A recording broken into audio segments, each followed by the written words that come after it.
세포막은 세포를 둘러싸고 있는 얇은 막으로 세포막을 통해 물질이 세포 안팎으로 이동합니다. 세포막은 모든 세포가 가지고 있는 구성 요소이며 세포의 외부와 내부를 구분해 줍니다. 세포를 보면 크게 핵, 세포질, 그리고 세포막으로 이루어진 것을 알 수 있습니다. 핵에는 DNA가 존재합니다. 세포막은 이와 같이 물질 이동에 관여합니다. 세포막의 주성분은 인지질과 단백질입니다. 인지질은 물에 잘 섞이는 친수성 부분과 물에 잘 섞이지 않는 소수성 부분으로 되어 있습니다. 친수성은 영어로 하면 물을 좋아하는 이라는 뜻을 담고 있고, 마찬가지로 소수성은 물을 싫어하는 이라는 뜻을 담고 있습니다. 따라서 세포의 안과 밖에는 물이 풍부하므로 소수성 부분이 마주보며 배열되는 인지질 이중층을 이룹니다.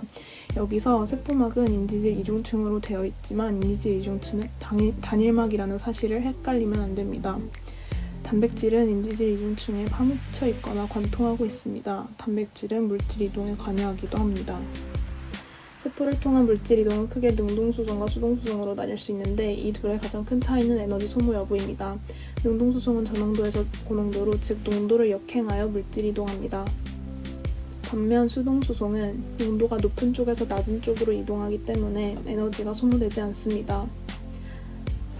수동수송의 방법으로는 확산과 삼투가 있습니다.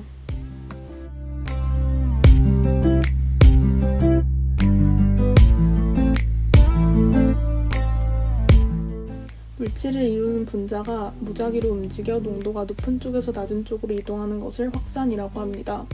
확산에도 단순 확산과 촉진 확산이 있는데 단순 확산은 인지질 이중층을 통한 이동을 말합니다. 단순 확산에서는 단백질의 도움 없이 물질들이 이동합니다. 이처럼 분자의 크기가 작은 경우, 소수성인 경우, 전하를 띄지 않는 경우 단순 확산을 하게 됩니다. 촉진 확산은 막단백질을 통한 이동을 가리킵니다.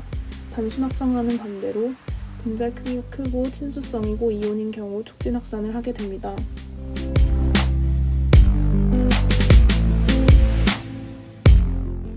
삼투에 대해 알아볼까요?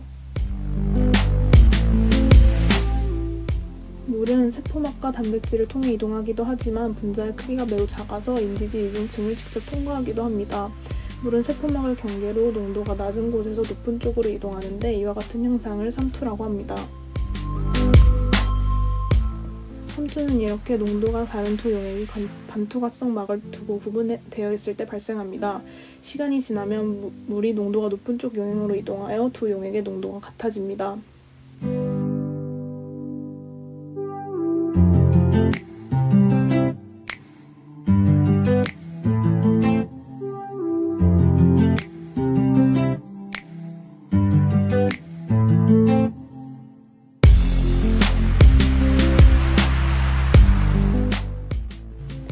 삼투가 일어나면 세포의 모양이 달라지기도 합니다. 적혈구를 세 가지 용액, 농도가 낮은 저장액, 농도가 같은 등장액, 그리고 농도가 높은 고장액에 넣었을 때 그 변화를 관찰할 수 있습니다.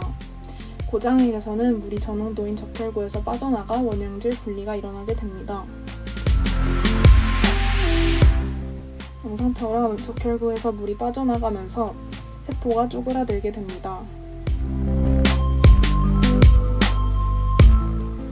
등장액에서는 모양의 변화를 관찰할 수는 없지만 그렇다고 해서 물이 이동하지 않는 것은 아닙니다.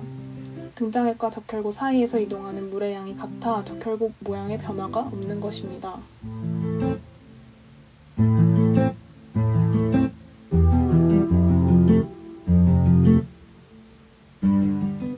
마지막으로 저장액에서는 물이 용액에서 적혈구로 이동하여 팽윤 현상이 일어나게 됩니다. 그림과 같이 물이 세포 속으로 들어와 세포가 부풀게 됩니다.